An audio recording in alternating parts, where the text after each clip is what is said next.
எனதருமை நாட்டு மக்களே, வணக்கம். மனதின் குரல் நிகழ்ச்சிக்கு உங்களை மீண்டும் வரவேற்பதில் மகிழ்ச்சி. நவம்பரில் பல ஊக்கமளிக்கும் நிகழ்வுகள் நடந்தேறின. சில நாட்களுக்கு முன் நவம்பர் 26 அரசியலமைப்பு தினத்தை முன்னிட்டு சென்ட்ரல் ஹாலில் சிறப்பு நிகழ்ச்சி ஏற்பாடு செய்யப்பட்டிருந்தது. வந்தே மாதரத்தின் 150வது ஆண்டுகள் நிறைவை கொண்டாடும் நிகழ்ச்சிகள் நாடு முழுவதும் சிறப்பாக தொடங்கின. நவம்பர் 25ஆம் தேதி அயோத்தியின் ராமர் கோவிலில் தர்மகொடி ஏற்றப்பட்டது. அதே நாளில் குருக்ஷேத்திரத்தின் ஜோதிசரில் பாஞ்சஜன்ய நினைவிடம் திறக்கப்பட்டது. நண்பர்களே, சில நாட்களுக்கு முன்பு ஹைதராபாத்தில் உலகின் மிகப்பெரிய லீப் இன்ஜின் MRO மையத்தை திறந்து வைத்தேன். விமானங்களின் பராமரிப்பு, பழுதுபார்ப்பு மற்றும் மேலாண்மை துறையில் இந்தியா மாபெரும் மைல்கல்லை எட்டியுள்ளது. கடந்த வாரம் மும்பையில் நடந்த ஒரு நிகழ்ச்சியின் போது INS மாஹே இந்திய கடற்படையில் இணைக்கப்பட்டது. கடந்த வாரம் இந்தியாவின் விண்வெளி சூழலமைப்புக்கு ஸ்கைரூட்டின் இன்ஃபினிட்டி கேம்பஸ் புது உத்வேகத்தை அளித்துள்ளது. இது இந்தியாவின் புதிய சிந்தனை, புதுமை, இளைஞர் சக்தியின் பிரதிபலிப்பாக அமைந்துள்ளது. நண்பர்களே, விவசாயத்துறையிலும் நம் நாடு மாபெரும் சாதனை படைத்துள்ளது. இந்தியா 357 மில்லியன் டன் உணவு தானிய உற்பத்தியின் மூலம் வரலாற்று சிறப்புமிக்க சாதனை படைத்துள்ளது. 357 மில்லியன் டன். 10 ஆண்டுகளுக்கு முன் இருந்ததை விட இந்தியாவின் உணவு தானிய உற்பத்தி 100 மில்லியன் டன் அதிகரித்துள்ளது. விளையாட்டுத் துறையிலும் கூட இந்தியா சிறந்து விளங்கியது. சில நாட்களுக்கு முன் இந்தியாவுக்கு காமன் விளையாட்டுகளை நடத்தும் வாய்ப்பும் கிடைத்ததாக அறிவிக்கப்பட்டுள்ளது. இவை பெரிய சாதனைகள். இந்த சாதனைகள் நம் நாட்டு மக்களுடையது. மனதின் குரல் நாட்டு மக்களின் இத்தகைய சாதனைகளையும் மக்களின் கூட்டு முயற்சிகளையும் பொதுமக்களின் முன் கொண்டு வருவதற்கான சிறந்த மேடையாக உள்ளது. மனதில் உறுதி இருந்தால், ஒரு குழுவாக கூட்டு சக்தியை நம்பி செயல்பட்டால், விழுந்தாலும் மீண்டும் எழுந்து நிற்கும் தைரியம் இருந்தால், கடினமான செயல்களிலும் வெற்றி நிச்சயம். கடந்த காலத்தில் செயற்கைக்கோள்கள், GPS அமைப்பு போன்ற எந்த வசதிகளும் இல்லாத போதும் நமது மாலுமிகள் பெரிய கப்பல்களை எடுத்துக்கொண்டு கடலில் பயணித்து தாங்கள் செல்ல வேண்டிய இடங்களை சென்றடைந்தனர். இப்போது கடலை கடந்து உலக நாடுகள் விண்வெளியின் எல்லையற்ற உயரங்களை அளந்து வருகின்றன. அங்கும் அதே சவால், GPS அமைப்பு இல்லை. தகவல் தொடர்புக்கான வசதிகள் இல்லை. எப்படி அடுத்த கட்டத்திற்கு செல்வது? நண்பர்களே, சில நாட்களுக்கு முன் சமூக ஊடகங்களில் ஒரு காணொளி என் கவனத்தை ஈர்த்தது. அது இஸ்ரோவின் ஒரு தனித்துவமான ட்ரோன் போட்டியின் காணொளி. அதில் இளைஞர்கள், குறிப்பாக நமது ஜென்சி தலைமுறையினர், செவ்வாய் கிரகத்தின் சுழலை போன்ற நிலைகளில் ட்ரோன்களை இயக்க முயன்று கொண்டிருந்தனர். ட்ரோன்கள் பறந்தன. சில கணங்கள் சமநிலையில் இருந்தன. பிறகு திடீரென்று தரையில் விழுந்தன. ஏன் தெரியுமா? ஏனெனில் அங்கு பறந்து கொண்டிருந்த ட்ரோன்களுக்கு GPS ஆதரவு முற்றிலும் இல்லை.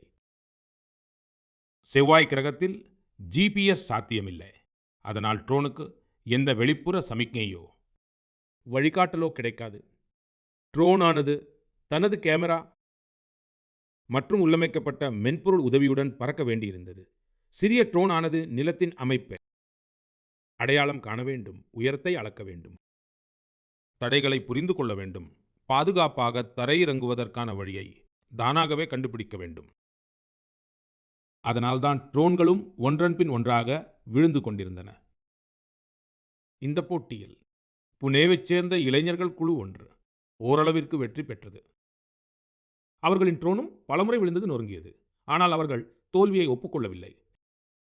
பல முயற்சிகளுக்கு பிறகு அந்த குழுவின் ட்ரோன் செவ்வாய் கிரக சூழலில் சிறிது நேரம் பறந்து வெற்றி கண்டது. நண்பர்களே, இந்த காணொளியை பார்க்கும்போது என் மனதில் மற்றொரு காட்சி தோன்றியது. சந்திரயான் 2உடனான தொடர்பு துண்டிக்கப்பட்ட அந்த நாள் அன்று நாடு முழுவதும், குறிப்பாக விஞ்ஞானிகள், சில கணங்கள் ஏமாற்றமடைந்தனர். ஆனால் நண்பர்களே, தோல்வி அவர்களை தடுத்து நிறுத்தவில்லை. அன்றே அவர்கள் சந்திரயான் 3இன் வெற்றி கதையை எழுதத் தொடங்கிவிட்டனர். அதனால்தான் சந்திரயான் 3 வெற்றிகரமாக தரையிறங்கிய போது அது ஒரு திட்டத்தின் வெற்றி மட்டுமல்ல, அது தோல்வியிலிருந்து மீண்டு உருவான நம்பிக்கையின் வெற்றி. இந்த காணொளியில் உள்ள இளைஞர்களின் கண்களில் அதே ஒளி இருந்தது. ஒவ்வொரு முறையும் நமது இளைஞர்களின் ஆர்வத்தையும் விஞ்ஞானிகளின் அர்ப்பணிப்பையும் காணும்போது என் மனம் உற்சாகத்தால் நிறைகிறது. இளைஞர்களின் இந்த ஆர்வம்தான் வளர்ந்த இந்தியாவின் மிகப்பெரிய சக்தி. எனதருமை நாட்டுமக்களே, நீங்கள் அனைவரும் தேனின் இனிமையை நிச்சயம் அறிந்திருப்பீர்கள். ஆனால் அதில் எத்தனை மக்களின் உழைப்பு, எத்தனை பாரம்பரியங்கள் மற்றும் இயற்கையுடனான எவ்வளவு அழகான இணக்கம் உள்ளது என்பது நமக்கு பெரும்பாலும் தெரிவதில்லை. நண்பர்களே, ஜம்மு காஷ்மீரின் மலைப்பகுதிகளில் வன துளசி, அதாவது சுலாய் பூக்களிலிருந்து இங்குள்ள தேனீக்கள் மிகவும் தனித்துவமான தேனை உருவாக்குகின்றன. இது வெண்மை நிறத்தில் இருக்கும். இது ராம்பன் சுலாய் தேன் எனப்படுகிறது. சில ஆண்டுகளுக்கு முன்புதான் ராம்பன் சுலாய் தேனுக்கு புவிசார் குறியீடு கிடைத்தது. அதன் பிறகு இந்த தேனின் புகழ் நாடு முழுவதும் பரவி வருகிறது. நண்பர்களே, தெற்கு கன்னட மாவட்டத்தின் புத்தூர் பகுதியில் உள்ள தாவரங்கள் தேன் உற்பத்திக்கு சிறந்தவையாக கருதப்படுகின்றன. இங்கு கிராமஜன்யா என்ற பெயருள்ள உழவர் அமைப்பு இந்த இயற்கையின் கொடைக்கு புதிய திசையை காட்டுகிறது. கிராமஜன்யா இங்கு ஒரு நவீன பதப்படுத்தும் நிலையத்தை நிறுவி ஆய்வகம், பாட்டிலிடுதல், சேமிப்பு மற்றும் டிஜிட்டல் டிராக்கிங் வசதிகளை அமைத்துள்ளது. தற்போது இது முத்திரையிடப்பட்ட பொருளாக கிராமங்களில் இருந்து நகரங்களுக்கு சென்றடைகிறது. இந்த முயற்சியால் 2500க்கும் மேற்பட்ட விவசாயிகள் பயனடைந்துள்ளனர். நண்பர்களே, கர்நாடகாவின் தும்கூர் மாவட்டத்தில் சிவகங்கா காளிஞ்சியா என்ற அமைப்பின் முயற்சியும் மிகவும் பாராட்டத்தக்கது. இங்கு ஒவ்வொரு உறுப்பினருக்கும் தொடக்கத்தில் 2 தேனீ பெட்டிகள் வழங்கப்படுகின்றன. இவ்வாறு செய்வதன் மூலம் பல விவசாயிகளை தனது இயக்கத்துடன் இணைத்துள்ளது. தற்போது இதனுடன் இணைந்த விவசாயிகள் ஒன்றாக தேனை சேகரித்து சிறந்த முறையில் உள்ளூர் சந்தைக்கு கொண்டு செல்கிறார்கள். இதனால் லட்சக்கணக்கில் வருமானம் ஈட்டுகிறார்கள். இதே போன்ற உதாரணம் நாகாலாந்தின் பாறைத்தேன் வேட்டை.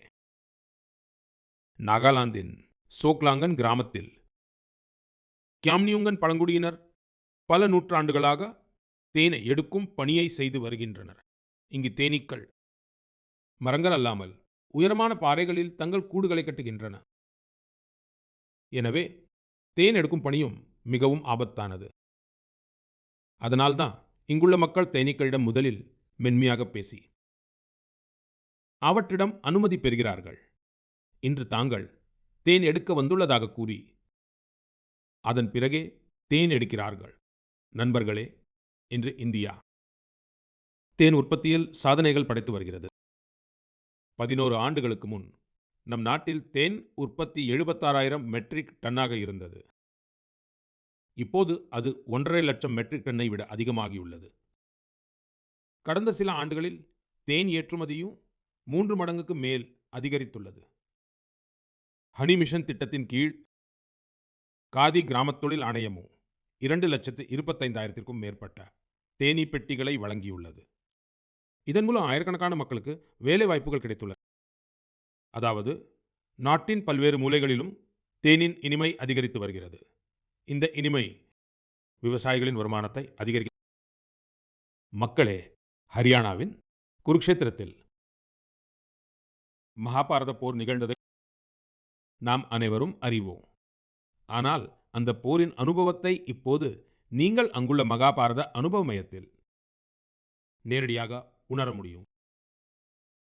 இந்த அனுபவ மையத்தில் மகாபாரத காவியம் முப்பரிமாண ஒலி மற்றும் ஒலி நிகழ்ச்சி டிஜிட்டல் தொழில்நுட்பம் மூலம் காட்சிப்படுத்தப்படுகிறது. நவம்பர் 25ஆம் தேதி குருக்ஷேத்திரம் சென்றிருந்தபோது இந்த அனுபவ மயத்தின் அனுபவம் என்னை ஆனந்தத்தில் ஆழ்த்தியது.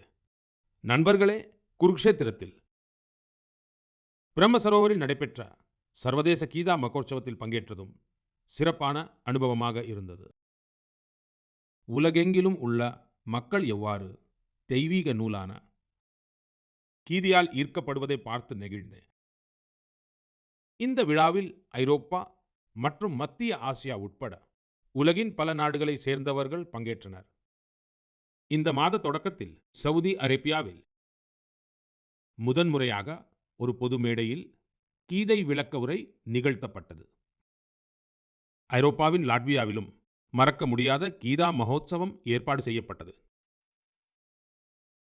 இந்த மகோத்சவத்தில் லாட்வியா, எஸ்டோனியா, லித்துவேனியா மற்றும் அல்ஜீரியாவை சேர்ந்த கலைஞர்கள் பெருமளவில் பங்கேற்றனர். நண்பர்களே, இந்தியாவின் மகத்தான பண்பாட்டில் அமைதி மற்றும் கருணை உணர்வே முதன்மையாக இருந்து வருகிறது.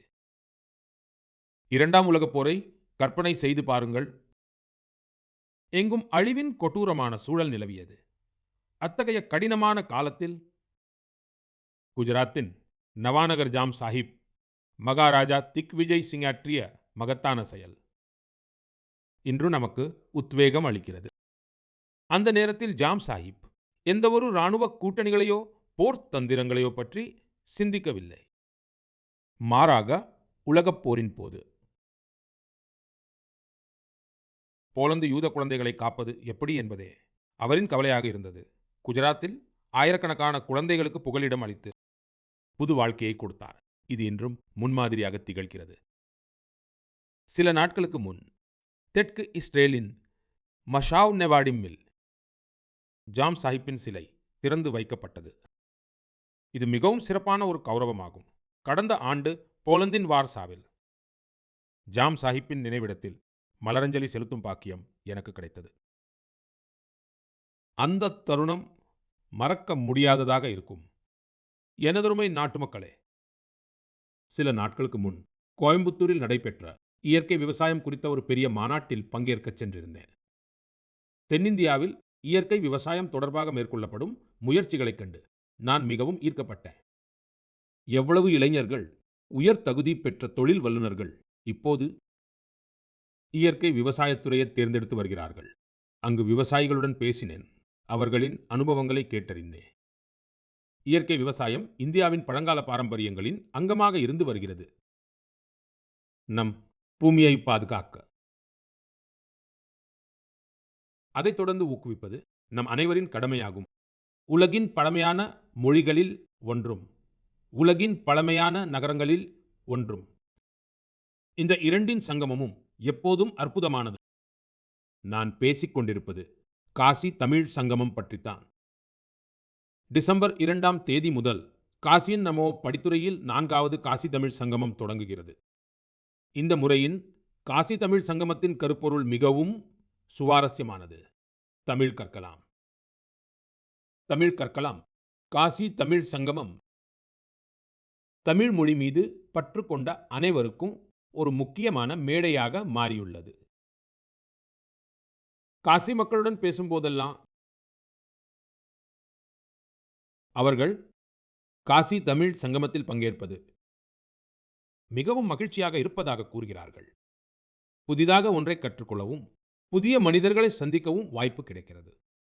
இந்த முறையும் காசி மக்கள் மிகுந்த உற்சாகத்துடனும் ஆர்வத்துடனும் தமிழ்நாட்டில் இருந்து வரும் தங்கள் சகோதர சகோதரிகளை வரவேற்க ஆவலுடன் உள்ளனர்.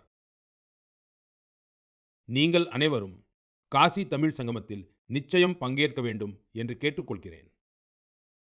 இதனுடன் இதுபோன்ற பிற விஷயங்களை பற்றியும் சிந்திக்க வேண்டும். ஒரே பாரதம், உன்னத பாரதம் என்ற உணர்வை வலுப்படுத்தும். இதனை நான் மீண்டும் வலியுறுத்த விரும்புகிறேன். தமிழ் கலாச்சாரம் உயர்வானது. தமிழ் மொழி உயர்வானது. தமிழ் இந்தியாவின் பெருமிதம். எனதருமை நாட்டு மக்களே, இந்தியாவின் பாதுகாப்பு அமைப்பு வலுப்பெறும்போது ஒவ்வொரு இந்தியரும் பெருமையடைகிறார்கள். கடந்த வாரம் மும்பையில் INS மாஹே இந்திய கடற்படையில் சேர்க்கப்பட்டது. சிலர் இடையே அதன் உள்நாட்டு வடிவமைப்பு குறித்து பெரும் விவாதம் எழுந்தது. அதே சமயம் புதுச்சேரி மற்றும் மலபார் கடற்கரை மக்கள் அதன் பெயரைக் கேட்டே மகிழ்ச்சியடைந்தனர். அதன் மாஹே என்ற பெயர் மாஹே என்ற இடத்திலிருந்து பெறப்பட்டது. அதற்கு செழிப்பான வரலாற்று பாரம்பரியம் உள்ளது. கேரள மற்றும் தமிழ்நாட்டைச் சேர்ந்த பலர் இந்த போர்க்கப்பலின் முகப்புச் சின்னம் உருமி மற்றும் களரிப்பயிற்றின் பாரம்பரிய நெகிழ்வுத்தன்மை கொண்ட வாளை போல் தோன்றுவதை கவனித்துள்ளனர். நமது கடற்படை மிக வேகமாக தற்சார்பு பாதையில் முன்னேறி வருவது நம் அனைவருக்கும் பெருமைக்குரிய விஷயம். டிசம்பர் 4ஆம் தேதி நாம் கடற்படை தினத்தையும் கொண்டாடப் போகிறோம். இந்த சந்தர்ப்பம் நமது வீரர்களின் அடங்காத தைரியம் மற்றும் வீரத்தை கௌரவிக்கும் விசேஷ நாளாகும். நண்பர்களே, கடற்படை சார்ந்த சுற்றுலாவில் ஆர்வம் உள்ளவர்களுக்கு நம் நாட்டில் பல இடங்கள் உள்ளன. அங்கு சென்று அவர்கள் நிறைய கற்றுக்கொள்ளலாம். நாட்டின் மேற்கு கடற்கரையில் குஜராத்தின் சோம்நாத் அருகே தியூ என்ற மாவட்டம் உள்ளது. தியூவில் ஐஎன்எஸ் குக்ரிக்கு அர்ப்பணிக்கப்பட்ட குக்ரி நினைவிடம் மற்றும் அருங்காட்சியகம் உள்ளது. கோவாவில் கடற்படை விமான அருங்காட்சியகம் உள்ளது. இது ஆசியாவிலேயே தனித்துவமான ஒரு அருங்காட்சியகம். ஃபோர்ட் கொச்சியில் உள்ள ஐஎன்எஸ் துரோணாச்சாரியாவில் இந்திய கடற்படை கடல்சார் அருங்காட்சியகம் உள்ளது. இங்கு நமது நாட்டின் கடல்சார் வரலாறு மற்றும் இந்திய கடற்படையின் பரிணாம வளர்ச்சியை காணலாம். முன்பு போர்ட் பிளேர் என்று அழைக்கப்பட்ட ஸ்ரீவிஜயபுரத்தில் உள்ள சமுத்ரிகா கடற்படை கடல்சார் அருங்காட்சியகம் அந்த பகுதியின் செழிப்பான வரலாற்றை வெளிக்கொணர்வதில் பெயர் பெற்றது. கார்வாரில் உள்ள ரவீந்திரநாத் தாகூர் கடற்கரையில் போர்க்கப்பல் அருங்காட்சியகத்தில் ஏவுகணைகள் மற்றும் ஆயுதங்களின் மாதிரிகள் வைக்கப்பட்டுள்ளன. விசாகப்பட்டினத்திலும் ஒரு நீர்மூழ்கி கப்பல், ஹெலிகாப்டர் மற்றும் விமான அருங்காட்சியகம் உள்ளது. இது இந்திய கடற்படை தொடர்புடையது. நீங்கள் அனைவரும் குறிப்பாக இராணுவ வரலாற்றில் ஆர்வம் உள்ள அனைவரும் இந்த அருங்காட்சியகங்களை காண நிச்சயம் செல்ல வேண்டும். மக்களே, குளிர்காலம் வந்துவிட்டது. அதனுடன் குளிர்கால சுற்றுலாவுக்கான நேரமும் வந்துவிட்டது. உலகின் பல நாடுகள் குளிர்கால சுற்றுலாவை தங்கள் பொருளாதாரத்தின் மிகப்பெரிய அடித்தளமாக மாற்றியுள்ளன. பல நாடுகளில் உலகின் மிக வெற்றிகரமான குளிர்கால விழாக்கள் மற்றும் குளிர்கால விளையாட்டு மாதிரிகள் உள்ளன. இந்த நாடுகள் பனிச்சறுக்கு, பனிப்பலகை, பனிமலையேற்றம், பனிக்கட்டி ஏறுதல் மற்றும் குடும்ப பனிப்பூங்காக்கள் போன்ற அனுபவங்களை தங்கள் அடையாளமாக மாற்றியுள்ளன. அவர்கள் தங்கள் குளிர்கால விழாக்களை உலகளாவிய ஈர்ப்பாகவும் மாற்றியுள்ளனர். நண்பர்களே, நம் நாட்டிலும் குளிர்கால சுற்றுலாவிற்கான அனைத்து திறன்களும் உள்ளன. நம்மிடம் மலைகளும் இருக்கின்றன, பண்பாடும் உள்ளது. மேலும் சாகசத்திற்கான எல்லையற்ற வாய்ப்புகளும் உள்ளன. நான் மகிழ்ச்சி அடைகிறேன். இந்த நாட்களில் உத்தராகண்டின் குளிர்கால சுற்றுலா மக்களை மிகவும் ஈர்த்து வருகிறது. குளிர்காலத்தில் ஆரி, முன்சியாரி, சாப்டா மற்றும் டேஹ்ரா போன்ற இடங்கள் பிரபலமாகி வருகின்றன. சில வாரங்களுக்கு முன்பு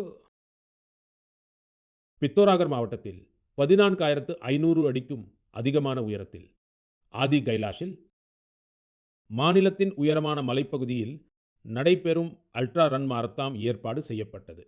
இதில் நாடெங்கும் 18 மாநிலங்களைச் சேர்ந்த 750க்கும் மேற்பட்ட தடகள வீரர்கள் பங்கேற்றனர். 60 கிலோமீட்டர் நீளமான ஆதி கைலாஷ் பரிக்ரமா ரன் கடுமையான குளிரில் காலை 5 மணிக்கு தொடங்கியது. இவ்வளவு குளிரிலும் மக்களின் உற்சாகம் பார்ப்பதற்குரியதாக இருந்தது. ஆதி கைலாஷ் யாத்திரைக்கு 3 ஆண்டுகளுக்கு முன்பு வரை 2000க்கும் குறைவான சுற்றுலா பயணிகள் மட்டுமே வந்த நிலையில் இப்போது இந்த எண்ணிக்கை 30,000க்கும் அதிகமாக உயர்ந்துள்ளது. நண்பர்களே, சில வாரங்களில் உத்தராகண்டில் குளிர்கால போட்டிகளும் நடைபெற உள்ளன.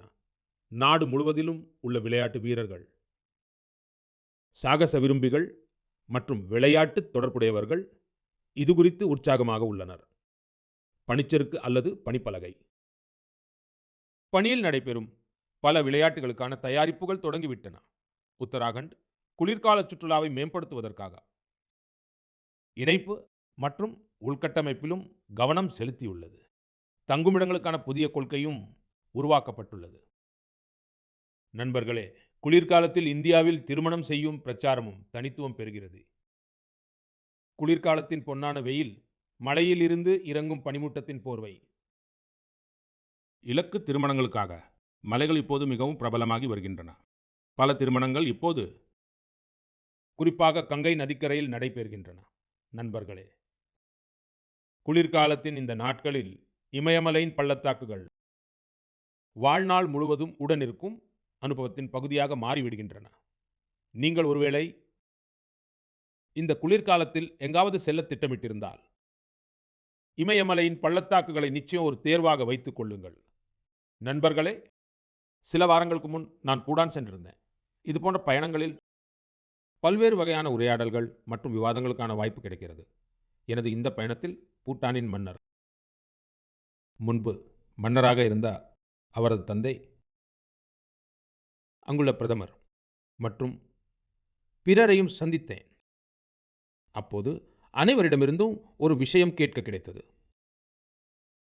அவர்கள் அனைவரும் புத்த பகவானின் புனித சின்னங்களை அனுப்பியதற்காக இந்திய மக்களுக்கு நன்றி தெரிவித்தனர். இதை கேட்டபோதெல்லாம் என் இதயம் பெருமிதத்தால் நிறைந்தது. நண்பர்களே, பகவான் புத்தரின் புனித சின்னங்கள் குறித்து பல நாடுகளிலும் இதேபோன்ற உற்சாகம் காணப்பட்டது. கடந்த மாதம் தேசிய அருங்காட்சியகத்திலிருந்து இந்த புனித சின்னங்கள் ரஷ்யாவின் கல்மிகாவுக்கு கொண்டு செல்லப்பட்டன. இங்கு பௌத்த மதத்திற்கு விசேஷ முக்கியத்துவம் உள்ளது. இவற்றை காண்பதற்காக ரஷ்யாவின் தொலைதூர பகுதிகளில் இருந்தும் மிகப்பெரிய எண்ணிக்கையில் மக்கள் அங்கு வந்ததாக இந்த புனித சின்னங்கள் மங்கோலியா, வியட்நாம் மற்றும் தாய்லாந்திற்கும் கொண்டு செல்லப்பட்டுள்ளன. அனைத்து இடங்களிலும் மக்களிடையே பெரும் உற்சாகம் காணப்பட்டது.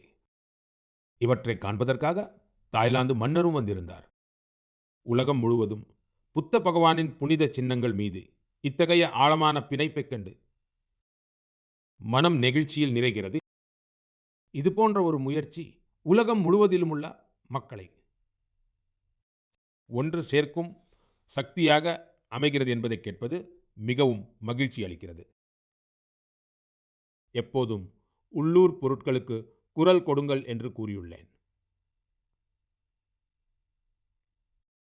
சில நாட்களுக்கு முன் G20 உச்சி மாநாட்டின் போது உலகின் பல தலைவர்களுக்கு பரிசுகள் வழங்கும்போது நான் உள்ளூர் பொருட்களுக்கு குரல் கொடுங்கள் என்று வலியுறுத்தினேன்.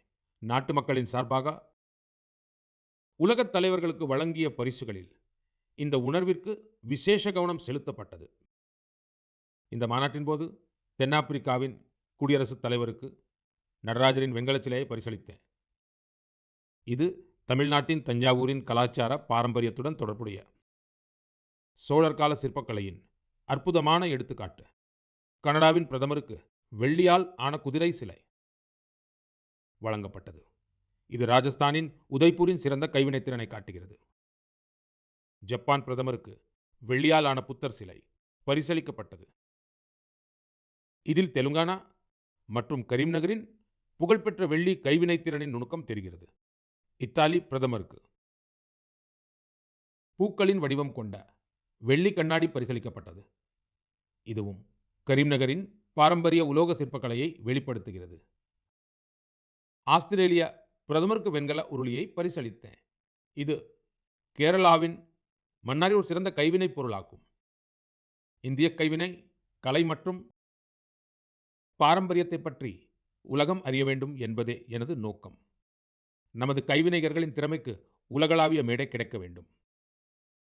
நண்பர்களே, உள்ளூர் பொருட்களுக்கு குரல் கொடுங்கள் என்ற உணர்வை நாட்டின் கோடிக்கணக்கான மக்கள் தங்கள் வாழ்வின் அங்கமாக மாற்றிக்கொண்டதில் மகிழ்ச்சி. இந்த ஆண்டு நீங்கள் பண்டிகைகளுக்காக பொருட்கள் வாங்க சந்தைக்கு சென்றபோது ஒரு விஷயத்தை அனைவரும் உணர்ந்திருப்பீர்கள். மக்களின் விருப்பங்களிலும் வாங்கும் பொருட்களிலும் நம் நாடு சுதேசியை நோக்கி நகர்வதற்கான தெளிவான அறிகுறி தெரிந்தது.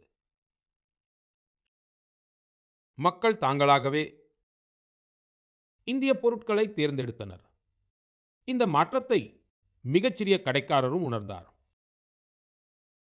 இந்த முறை இளைஞர்களும் உள்ளூர் பொருட்களுக்கு குரல் கொடுத்தனர்.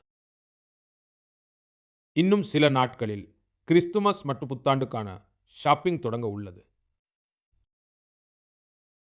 மீண்டும் நினைவூட்டுகிறேன், உள்ளூர் பொருட்களுக்கு குரல் கொடுங்கள். நம் நாட்டில் தயாரிக்கப்பட்டதே வாங்குங்கள். நாட்டு மக்களின் உழைப்பு உள்ளதையே விற்பனை செய்யுங்கள். மக்களே, இந்திய விளையாட்டுகளை பொறுத்தவரை இந்த மாதம் சிறப்பாக அமைந்துள்ளது. இந்த மாதம் இந்திய மகளிர் அணியின் ஐசிசி மகளிர் உலக கோப்பை வெற்றியுடன் தொடங்கியது. ஆனால் அதன் பிறகும் களத்தில் மேலும் பல செயல்பாடுகள் காணப்பட்டன.